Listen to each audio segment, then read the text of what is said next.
Ini pasiennya dengan luka kurang lebih sudah 5 bulan ya akibat terapi lintah. Ini hati-hati ya Bapak Ibu ya. Karena pasien-pasien dengan luka kronis, salah satu pada pasien dengan buku sakit vena, hiperkeratonisnya terus-menerus terjadi tuh.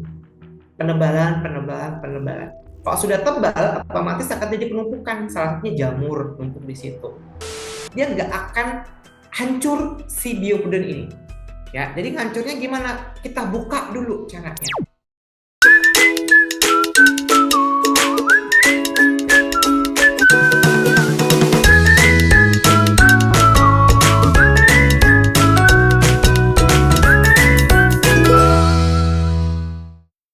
Sehat, alhamdulillah, Bapak dan Ibu semua.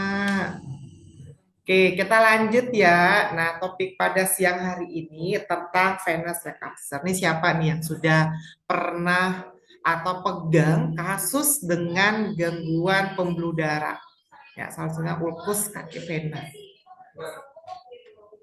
Pernah ngerot nggak Bapak dan Ibu? Kayaknya sepertinya Bu Yanti mah sering ya Bu ya. Nah, yang kita bahas hari ini selain venous lecture juga ada mix nih. Nah, jadi ada beberapa perbedaan perawatannya Bapak dan Ibu pada venous lecture atau pada mix nih antara arterial dengan vena. Ya, kita langsung ke case nih hari ini ya Bapak dan Ibu ya, bagaimana sih perawatannya. Nah, oke.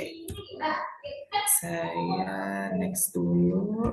Ini sepertinya unsupport. Oke.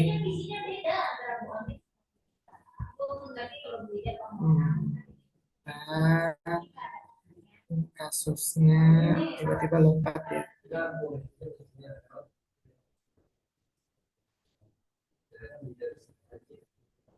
Oke, ini kasusnya Bapak dan Ibu, ini pasien kita yang dirawat di Walker Center ya. Ini pasiennya dengan luka kurang lebih sudah 5 bulan ya akibat terapi lintah. Ini hati-hati ya Bapak Ibu ya.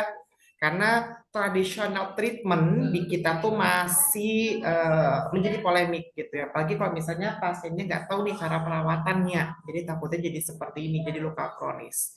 Kemudian pasien ini setelah terapi lintah ternyata makin lebar nih lukanya ya. Kemudian dilakukan debridement karena makin worse ya, makin rusak kondisi stratumnya ya, lapisan kulitnya, debridement, kemudian jadilah luka.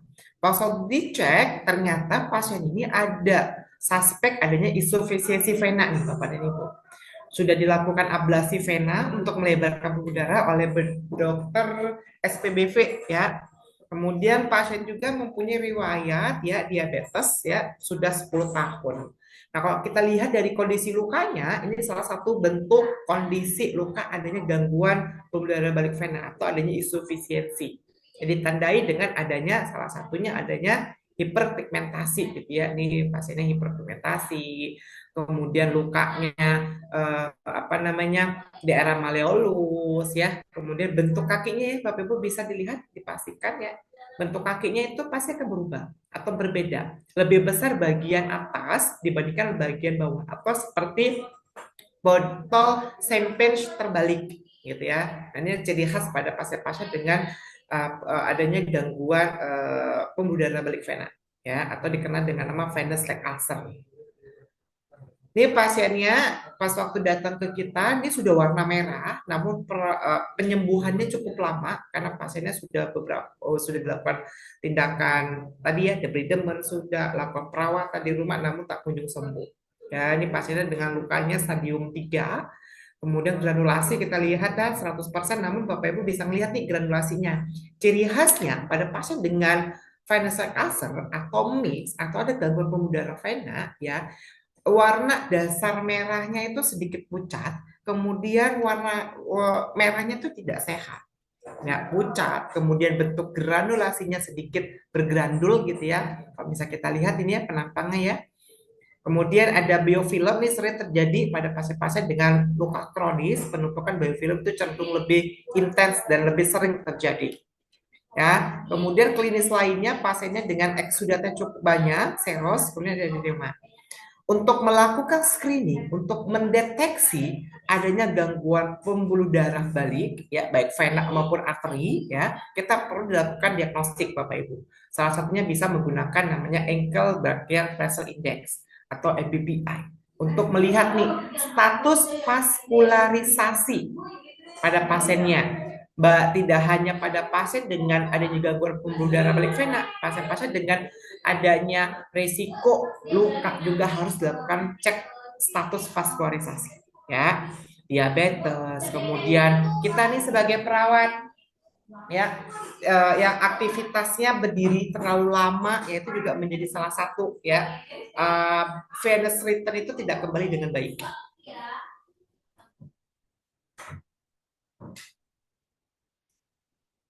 ya. Nah, itu sering terjadi ya Bapak dan Ibu ya. Nah, ini kita cek ya, baik kaki kanan kaki kiri karena pasiennya mempunyai dua luka ya, kanan kaki kiri. Kita cek hasilnya itu 0,7 ya yang kanan dan kiri 0,5. Beberapa referensi mengatakan bahwa hasil tersebut antara mix keduanya, baik arteri maupun vena. Kemudian kita secara klinisi kita lihat nih kondisi si lukanya. Mixnya ke arah mana nih? Arteri atau vena? Dengan apa? Lihat tanda klinisnya, ya, ada pasiennya mengarahnya kemana. Yang kita lihat, yang pertama kita lihat adanya bengkak atau hiperpigmentasi, ya, ada bengkak, kemudian ada perubahan warna kulit, salah satunya hiperpigmentasi. Ini terjadi pada pasiennya, ya, warnanya kehitaman sudah. Karena apa? Akibat inflamasi yang terus memanjang, ya. Kalau kita lihat selnya, MPPS-nya mengeluarkan stres oksidatif terus-menerus menyebabkan inflamasi tidak selesai-selesai dan mengakibatkan meningkatnya si melanosit mengeluarkan sel melanin yang mengakibatkan keluarnya nih warna hitam, ya, dikenal dengan nama hiperpigmentasi. Ini sering terjadi pada pasien-pasien dengan luka kronis. Kemudian tanda selanjutnya ada hiperkeratosis atau lapisan kulit bagian satum epidermal, ya, terutama satum corneum yang terus menumpuk nih Bapak dan Ibu tanpa bisa melepaskan diri sendiri. Nah, kondisi pada pasien dengan luka kronis cenderung terjadi namanya hiperkeratosis, ya. Kemudian kita lihat tanda selanjutnya shine atau bengkak gitu ya atau mengkilat karena adanya edema, ya. Kemudian selanjutnya lukanya di area malleolus, ciri khas pada pasien dengan gangguan pembuluh balik vena, ya, atau ulkus kaki vena itu daerah malleolus lukanya. Kemudian ditandai dengan bengkak, ya, kemudian hiperpigmentasi, kemudian mengkilat, ya, itu juga cenderung terjadinya pada pasien-pasien yang ulkus kaki vena. Nah, karena ini mengarah ke vena, jadi perawatannya ada tambahan lagi seperti apa nanti, ya. Kemudian kita cek untuk dasar lukanya warna merah tadi Bapak Ibu 100%. Kemudian ada penghalang ini, ya, adanya biofilm. Nah, pada pasien dengan luka kronis sering terjadi penumpukan biofilm. Nah, kalau misal Bapak Ibu yang belum pelatihan gitu ya, biasanya agak susah nih membedakan biofilm dengan SLAF, ya. Nanti akan kita jelaskan ya di belakang gimana sih membedakan antara si biofilm dengan si SLAF tersebut. Nah, kalau kita ngomong tadi hiperkeratonocyte gitu ya Bapak Ibu ya, bahwa hiperkeratonocyte itu pada ulkus vena itu kondisi penebalan lapisan yang paling luar itu tadi ya satum corneum yang sering terjadi sekitaran tepi luka kronis akibat insufisiensi vena kronis. Ya, penebalan ini menjadi nanti jadinya kulitnya bersisik, ya, kemudian karas, kasar, ya, kemudian hiperpigmentasi warna kecoklatan. Ini sering terjadi. Ya, kalau misalnya kita lihat dari satum corneumnya, ya penebalan. Nah, kondisi ini terjadi satu adanya statis vena kronis. Kondisi pembuluh darah yang tidak balik lagi akibat hipertension pembuluh darah, ya, menyebabkan darah menumpuk, ya, terutama di pembuluh darah vena, ya, meningkatkan tekanan vena dan memicu peradangan kronis, ya, itu terjadi pada pasien dengan ulkus sakit vena. Kemudian kondisi yang kedua, ya, akibat peradangan terus-menerus atau dermatitis statis. Karena apa? Karena si status si venanya, pembuluh darahnya tidak balik lagi nih Bapak Ibu. Maka terjadi ini perubahan struktur pada si kulit, terutama pergelangan kaki, ya, kemudian terjadi penebalan pada kulitnya atau penumpukan pada stratum corneumnya, ya, menyebabkan tadi itu adanya si hiperkeratosis. Yang kedua, akibat respon pertahanan. Karena sudah tebel si kulitnya, otomatis pertahanan alami tubuh ini, ya, membuat satu mekanisme membuat radang terus-menerus. Yang terjadi apa? Kulitnya menjadi kering, kemudian mudah iritasi. Ya, kalau sudah iritasi, risiko terjadi luka lebih besar akibat si hiperkeratinosit itu. Kemudian diperparah karena kondisi si pembuluh darahnya yang statis, otomatis akan membuat edema atau bengkak. Dan edema ini pada pasien dengan ukus sakit vena, ya ini pembengkakan yang cukup kronis. Karena apa? Balik lagi tuh, karena si pembuluh darahnya tidak balik, ya menyebabkan bengkak terus-menerus terjadi pada pasien-pasien dengan ukus sakit vena. Penanganannya gimana untuk ngatasin si hiperkeratinosit ini, Bapak Ibu? Salah satunya harus dilakukan scrub, ya untuk menghilangkan hiperkeratinosit ini, ya Udah rajin Pak. harus di scrub. Tujuannya apa? Untuk mengikis nih, karena pasien-pasien dengan luka kronis, salah satu pada pasien dengan ukus sakit vena, hiperkeratinosit terus-menerus terjadi tuh penebalan, penebalan, penebalan. Kalau sudah tebal, otomatis akan jadi penumpukan. Salah satunya jamur numpuk di situ. Kalau sudah jamur, otomatis akan berpengaruh dari proses si barier kulit bekerja untuk melindunginya. Kemudian apa? Mengundang bakteri masuk. Semakin lama semakin keras, ya, otomatis saat dia berjalan atau bergerak, kondisi kulitnya akan jadi cracky atau retak, ya, gitu ya, menyebabkan nanti luka yang cenderung terjadi pada pasien dengan ukus sakit vena. Maka dari itu penting dilakukan si scrubbing. Carinya yang ada bahan antiinflamasi, antioksidan. Karena apa? Untuk mendukung, ya, untuk melindungi kulitnya ini biar bariernya balik lagi, nggak cepat rusak. Ya, Pakai lotion, tapi kulit tetap kering? Mungkin masalahnya ada di langkah sebelumnya. Sebelum lotion bisa bekerja, kulit harus bebas dari tumpukan sel mati. Metrovazine Natural Scrub bantu bersihkan kulit dengan butiran halus dari buah merah Papua lembut dan aman untuk kulit sensitif. nah, karena sudah dihilangkan sisa kumis Setelah tadi, itu, yang oleskan kan Metcovazine sudah hilang Natural nih Lotion biar bariernya. nutrisi terserap Pasien maksimal. yang itu Kulit jadi lapisan lebih lembut, kulitnya muncul lembab, sabun dan sehat gulanya, alami. bagian basalnya. Scrub dulu, baru Nah, untuk lotion rahasia penjaga kulit biar lembab dia tahan tetap lama lembab, dari itu Metcovazine dikasih Natural. lotion. Biar kondisi barrier kulit tadi yang telah hilang, ya, karena akibat penebalan dari satu korneum itu balik lagi. Atau kita lakukan namanya restore ulang untuk memperbaiki si barrier kulit ini. Ya, jadi karena Metcovazine punya varian healthy lotion, jadi cocok Udah rajin pasien-pasien pakai dengan lotion. adanya tadi tuh penumpukan hiperkeratinosit, Bapak Ibu. Ya, penumpukan hiperkeratinosit. Kenapa? Direstore lagi.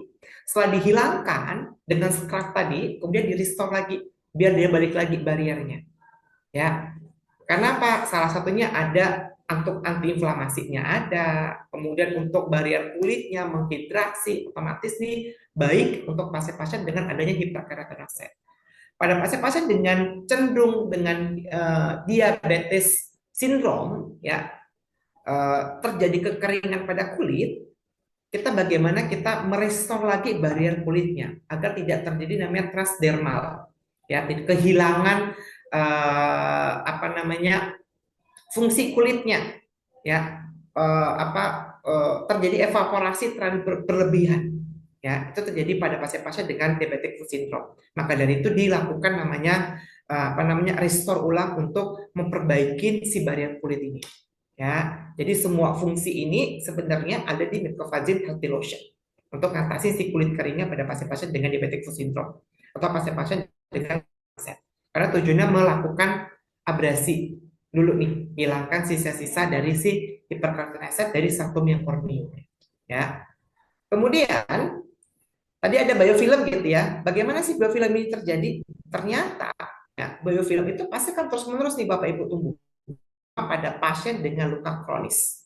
Ya, mau kita hilangkan pakai apapun, kalau lukanya belum nutup, kalau bisa pembuluh darahnya enggak stabil, nutrisinya enggak oke, otomatis bioburden pasti akan muncul. Ya, ada luka kronis. Kemudian kalau sudah jadi biofilmnya muncul, ya, otomatis, ya, dia akan mengintouch nih, dikasih apapun, ya, dikasih antibakteri, antibiotik, antiseptik, dia nggak akan hancur si bioburden ini. Ya, jadi hancurnya gimana? Kita buka dulu caranya. Dengan cara apa? kompres dulu dengan gentle antiseptik. Dengan cara kompres dengan antiseptik, ikatan dari bakteri tadi akan lepas secara perlahan, atau ikatan IPS-nya, extra polymeric substance-nya. Baru kita lakukan mekanikal untuk menghilangkan menghilangkan si biofilmnya. Nah, kadangkala kalau misalnya biofilm yang sudah matur, yang sudah tebel sekali, otomatis tuh akan berbeda bentuknya kalau misalnya masih tipis gitu. Seperti kalau misalnya tipis itu seperti lendir gitu ya. Kalau bisa sudah matur, otomatis berubah nih, warnanya agak sedikit kekuningan. Ini seringkali menjadi eh, beranggapan klinisi adalah ini bukan biofilm, ini merupakan jaringan mati atau SLAF.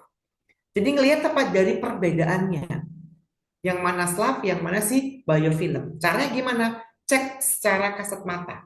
Kalau kita ambil mudah, nggak traumatik, ya berarti itu biofilm. Kalau kita ambil, kita angkat tiba-tiba traumatik, berarti dia SLAF. Ya, kemudian apa? Dicek atau litik atau enzimatik bekerja dengan baik nggak? Kalau nggak hancur si jaringan tersebut, berartilah dia biofilm. Karena biofilm dikasih apapun terjadi resistensi dia. Ya. Kemudian dicek muncul terus nggak saat Bapak Ibu lakukan pencucian, muncul terus nggak saat Bapak Ibu sudah melakukan treatment. Kalau iya, otomatis itulah biofilm. Karena kondisi dasar luka yang kronis, kalau sudah di debridement diangkat otomatis akan hilang, gitu ya, terutama yang selam. Nah, secara klinisi ya, yang pertama Bapak Ibu cek itu biofilmnya, akibat apa? Oh, eksudatnya berlebihan. Jadi manage nih eksudatnya, jangan sampai terjadi berlebihan. Dengan cara apa? Cari absorben yang baik, ya, biar si biofilm tidak menumpuk. Kemudian cek granulasinya, oke nggak nih? Merah nggak? Perfusinya baik nggak? Tanda si biofilm yang kedua adanya hipergranulasi atau overgranulation. Hipergranulasi salah satunya adanya si bioburden. Cek ada nggak bioburdennya? Ada nggak biofilmnya? Kalau ada, berarti harus diatasi. Kemudian pas saat kita angkat, biofilm itu tidak menyebabkan bleeding. Ya, kalau misalnya menyebabkan bleeding, berarti yang Bapak dan Ibu angkat bukan biofilm, namun jaringan mati, SLAF, gitu ya. Kemudian susah nih, ya, treatment apapun kalau nggak biofilm diangkat itu akan muncul terus menerus, ya. Kalau misal muncul terus menerus, tadi dengan simptom yang lanjutnya, salah satunya apa? Ada lokal infeksi, sudah merah, bengkak, nyeri. Akibat apa? Penumpukan biofilm terus menerus tanpa kita lakukan evakuasi. Ya, itu sering terjadi pada pasien-pasien dengan luka kronis, terutama venous lasers. Ya, selain itu, pasien-pasien dengan penggunaan kortikosteroid, imunosupresia, ya, itu juga mendukung pembentukan biofilm terus-menerus. Karena salah satu faktor yang menghambat dari proses penyembuhan luka. Jadi beberapa pasien dengan konsumsi tersebut, ya obat-obat tersebut, pasien dengan kanker, pasien dengan imunokompromis, itu sering terjadi pembentukan biofilm yang tidak selesai. Ya, jadi harus dilakukan cek terlebih dahulu.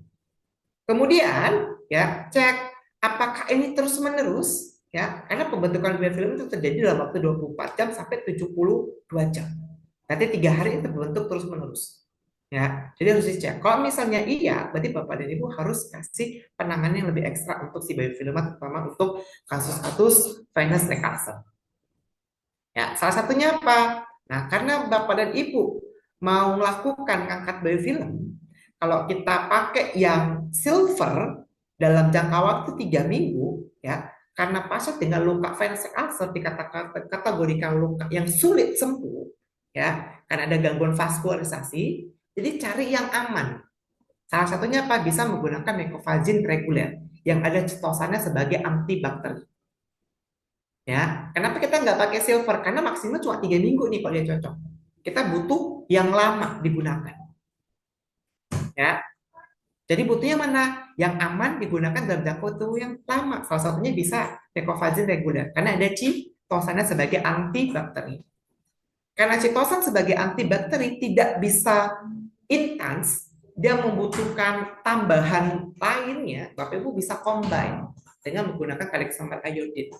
Karena Pak resamaniodin dengan citosan, dia mampu bekerja dan bertahan dalam jangka waktu yang panjang tadi, 24 sampai 72 jam. Karena dia secara perlahan meriliskan. Ya, si citosan tadi, si resamaniodin ini perlahan untuk bekerja membersihkan si dasar luka dari si biobudan tadi. Jadi tidak terbentuk lagi nih si biofilmnya. Oke, kemudian karena cairannya banyak, pilihlah namanya polyurethane foam. Jangan pakai kasa, Bapak Ibu. Karena apa? Kalau Bapak Ibu pakai kasa, Bapak Ibu lakukan treatment tambahan karena permasalahan pembuluh darah butuh namanya subcompression therapy, itu kan jadi lecet sekitarannya. Ya, jadi harus pakai foam biar ada namanya offloading atau bantalannya. Kemudian dilakukanlah subcompression therapy. Ya, karena dia tadi ada mix gitu ya, jadi nggak boleh nih banyak berlapis-lapis, atau kalau kita bilang hanya 3 lapis saja gitu Bapak Ibu untuk penggunaan subcompression therapy. Boleh nggak kalau misalnya habis pakai ortopedikul, crep bandage, tambahkan stocking, boleh, namanya subcompression therapy ya, stocking kompresi. Nah, kemudian dilakukanlah evaluasi ini pertemuan ke-19 ya. Kita evaluasi untuk menghilangkan si biofilm ini ya, cukup panjang ya waktunya. Kadang-kala kalau misalnya pasiennya nggak intas dengan perawatan, misalnya mangkir dan sebagainya, terus-menerus terjadi itu, otomatis akan lama terjadi namanya nanti stagnan wound. Dan ini alhamdulillah pasiennya oke nih. Jadi 4 minggu ya, sesuai dengan wound preparation ya, selesai nih penggunaan untuk kita kasih biofilmnya, habis semuanya. Sudah muncul nih epitelisasinya, baru dikasih mecofagin red. Karena apa? Ada hyaluronic acidnya. Yang tujuannya apa? Untuk pembentukan epitelisasi, karena dia merangsang kolagen tipe 1 dan tipe 3 bagian verifen. Ya, bagian verifen. Ya, kalau misalnya kita lihat lapisan satum epidermis bagian retikuler, itu dirangsang untuk pembentukan menghasilkan si kolagen verifen. Jadi terbentuk epitel lebih cepat. Oke, untuk evaluasinya, karena pasiennya ini ada gangguan vaskularisasi, jadi Bapak Ibu harus lakukan screening. Ya, screeningnya secara berkala, dievaluasi per 2 minggu, 2 minggu, 2 minggu. Ya, pasti akan jadi perubahan pada pasien dengan adanya gangguan pembuluh darah balik. Ya, baik vena maupun arteri. Kemudian, kalau misalnya nanti masih dengan hasil yang sama, kita pertahankan menggunakan subcompression therapy.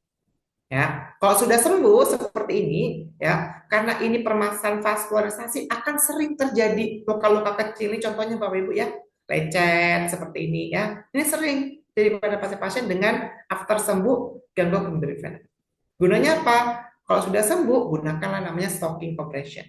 Ya, tujuannya apa? Untuk melakukan subdermal compression. Subdermal compression ini menjaga, ya, atau kalau misal belum luka sebagai preventif. Kalau apa sebagai rehabilitatifnya.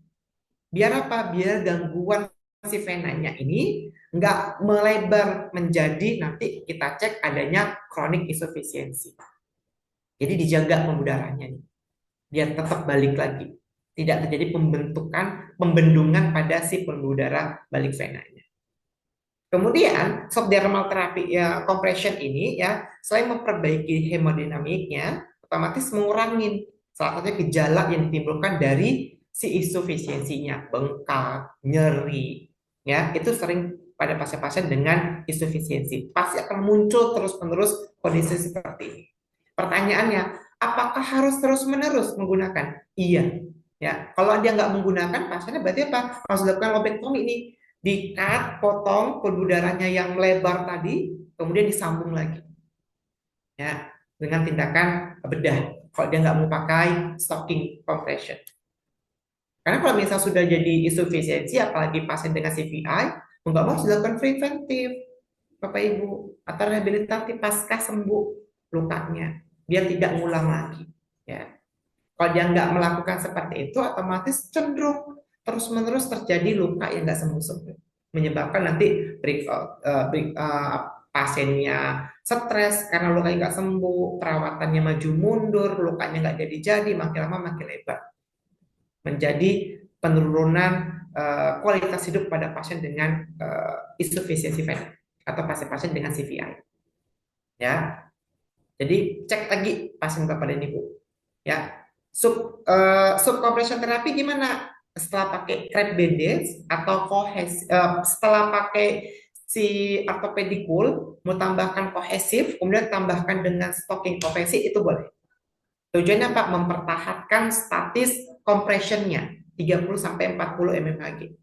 Bisa tambahkan dengan stocking konveksi. Karena kalau kita aja kalau misalnya menggunakan balutan berlapis-lapis gitu ya, pasti cenderung nggak nyaman ya, pada pasiennya gitu ya. Jadi dirubahlah menjadi subdermal compression atau sub compression therapy ya. Jadi nggak berlapis-lapis gitu. Namun tindakan ini salah satunya untuk menjaga stabilisasi dari si pembuluh darahnya biar balik lagi.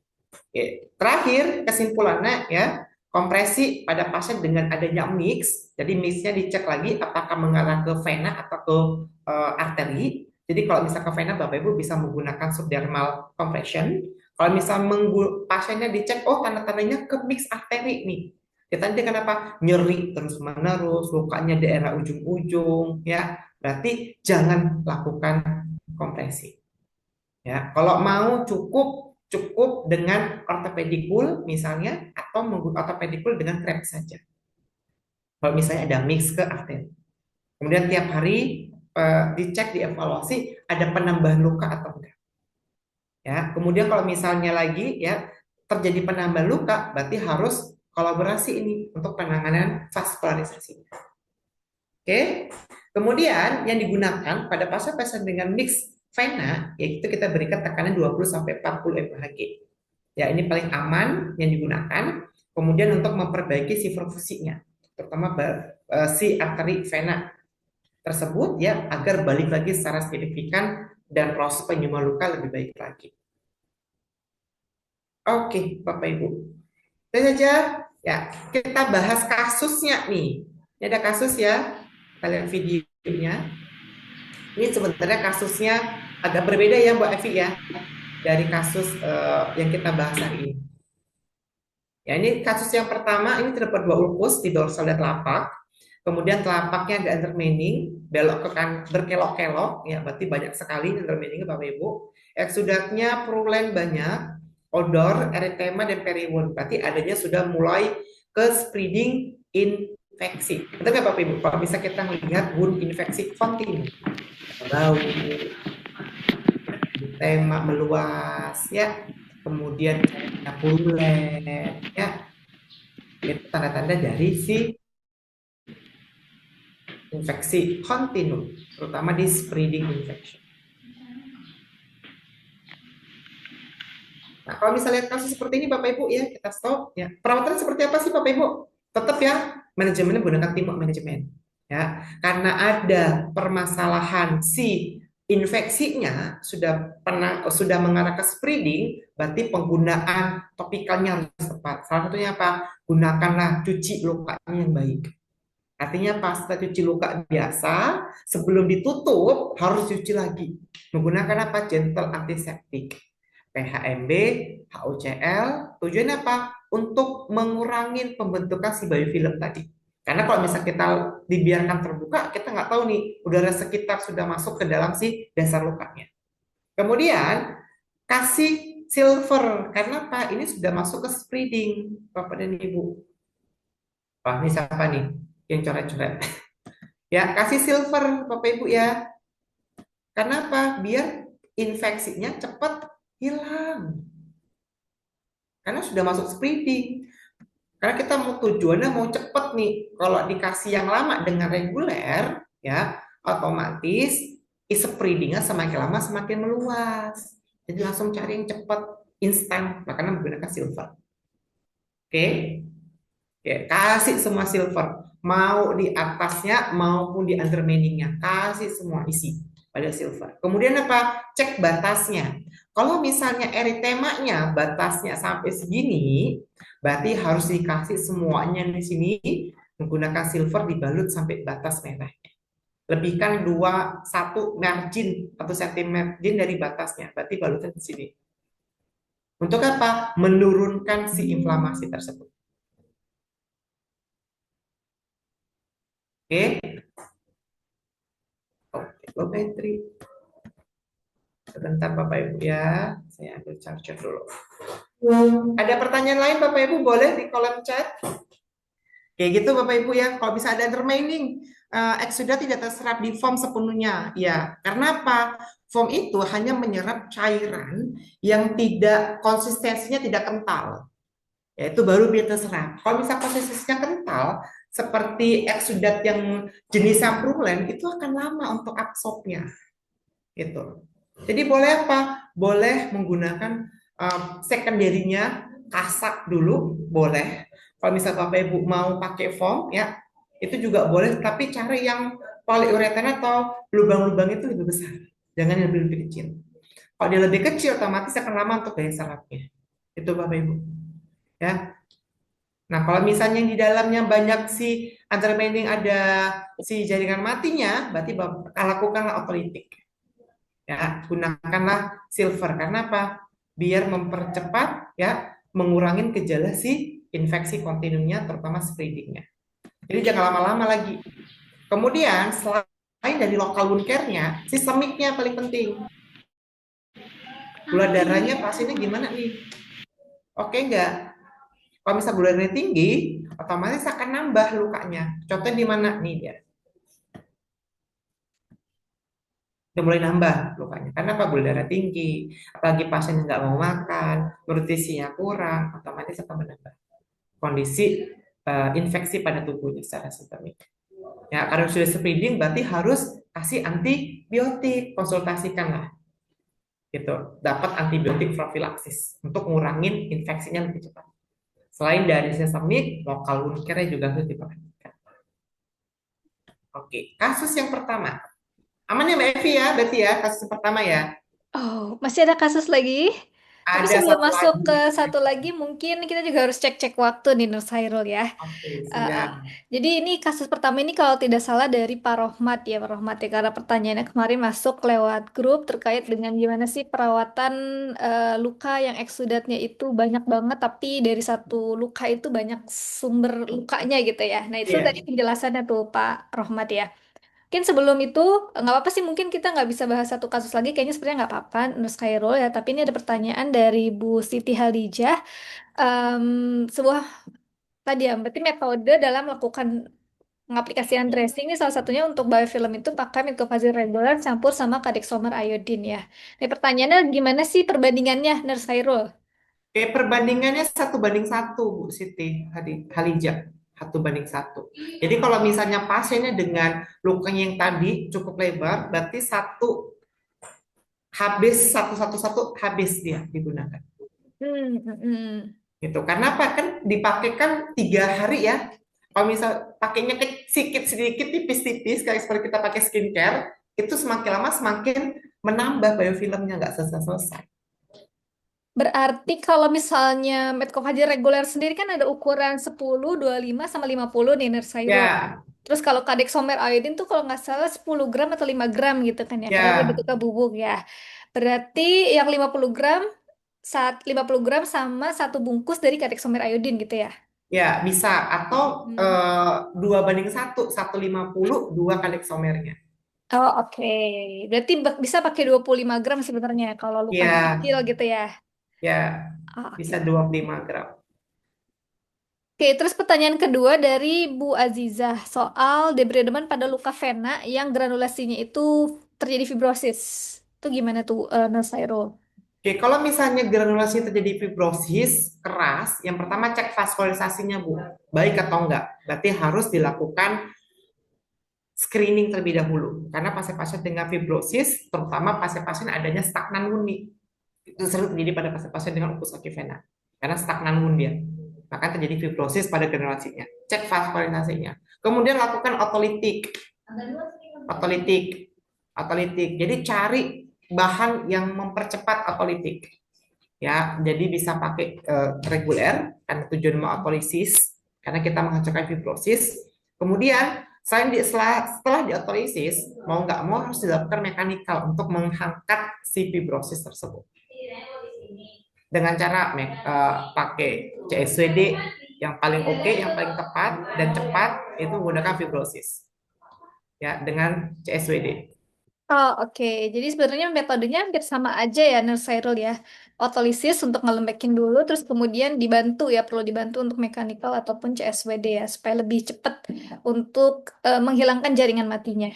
Iya, benar Devi. Jadi harus dilakukan nih stadium otolisis, sudah baik otolisisnya, jadi boleh ditambahkan dengan si transparan film untuk namanya dibuat hipermois. Selanjutnya 3 hari baru itu diambil dengan CSWD. Itu akan hilang si fibrosisnya. Oh, oke. Nah, itu mungkin salah satu topik yang menarik juga tuh ya, soal bikin yang hyper moist ya. Jadi kan kita cuma pengen jadi moist aja nih. Nah, tapi ada Iya, juga kondisi yang harus sampai hyper moist ya. Itu salah satunya karena fibrosis ini ya. Oke, Pak Rohmat tanya soal merek foam. Ini mungkin aduh, nanti di grup ada SLI ya, ada tim dari Solusi Luka Indonesia.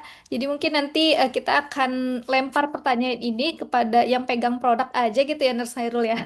iya benar. Supaya Pak bisa Rahman nanti bisa langsung ditanya rekomendasiin. di grup.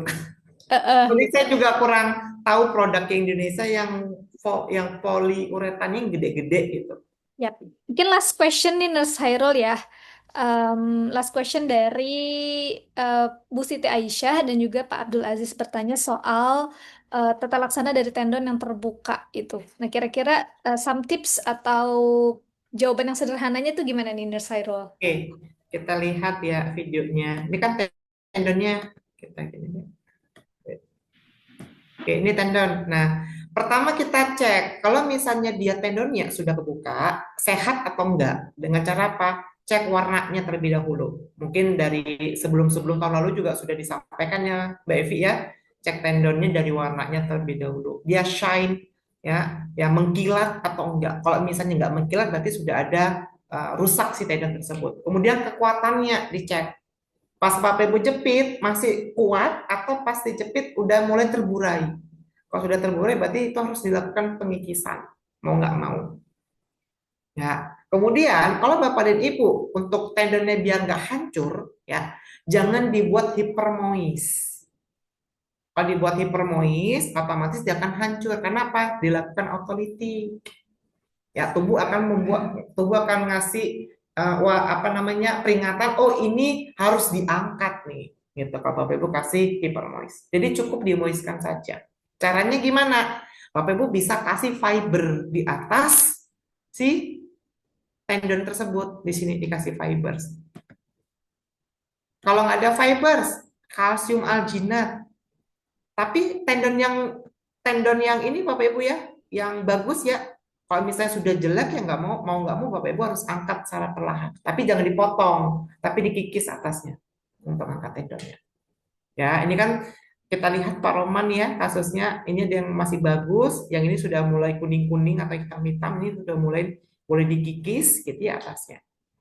Kasih sih fibers di atasnya sini nih, fibers. Tujuannya apa? Biar tidak terlalu moist, agar si granulasi dapat bertumbuh di atasnya. Oke, kalau misalnya nggak baik juga, berarti apa? Cek di sininya nih benda selafnya ini harus diangkat semuanya. Ya, sudah bersih, sudah dikikis yang jelek, kemudian dikasih stem cell namanya. Ini sering kita lakukan. Diambil dari mana? Dari darah si pasien. Jadi ini dilukain aja granulasinya, dikasih di atasnya. Tapi dengan tendon yang sehat. Ya, dikasih di atasnya. Tujuannya apa? Untuk merangsang granulasi ya, itu bertumbuh di atasnya. Di tendon yang sehat balik lagi. Kalau tendon yang jelek otomatis nggak mau dia akan rusak dari otolisis sendiri. Yap. Nah, Oke. itu semoga bisa menjawab ya Ibu Siti Aisyah dan juga Pak Abdul Aziz untuk bisa melihat mana tendon yang bagus dan tidak dan bagaimana cara penanganannya. Nah, Bapak Ibu semuanya nih karena berhubung waktu juga sudah sampai dengan pukul 13.45 nih ya, karena memang kalau di Medcovazin Academy khusus untuk Zoom atau live konsultasi secara langsung ini kita durasinya hanya 30 menit. Jadi dari itu makanya harus benar-benar dimanfaatkan, harus masuk on time gitu ya Bapak Ibu ya minggu depan. Semoga nanti Bapak Ibu bisa join lagi biar kita kita bisa bahasnya itu benar-benar on time dari awal dan pertanyaannya itu sudah bisa dikumpulkan gitu ya. Kalau misalnya bisa dikumpulkan dari awal di WhatsApp itu jauh lebih baik supaya nanti pas kita live ini benar-benar bisa ngebahas pertanyaan dari Bapak Ibu semuanya gitu. So, mungkin kita sudahi dulu nih Nurse Hairul untuk live Zoom kali Siap. ini. Nanti kita bisa lanjut lagi tentunya di grup WhatsApp ya, karena tentunya di grup WhatsApp ini masih akan terus kita diskusi bareng ya, Bapak Ibu semuanya. Oke, terima kasih banyak Nurse Hairul untuk hari ini atas sharingnya daripada kasus venous leg ulcer. Kita akan ketemu lagi minggu depan, dan tentunya akan ketemu lagi di WhatsApp group. So, wassalamualaikum warahmatullahi wabarakatuh. Bye, terima kasih Waalaikumsalam semuanya. warahmatullahi wabarakatuh. Sampai di WhatsApp grup Bapak Ibu lanjut di sana ya.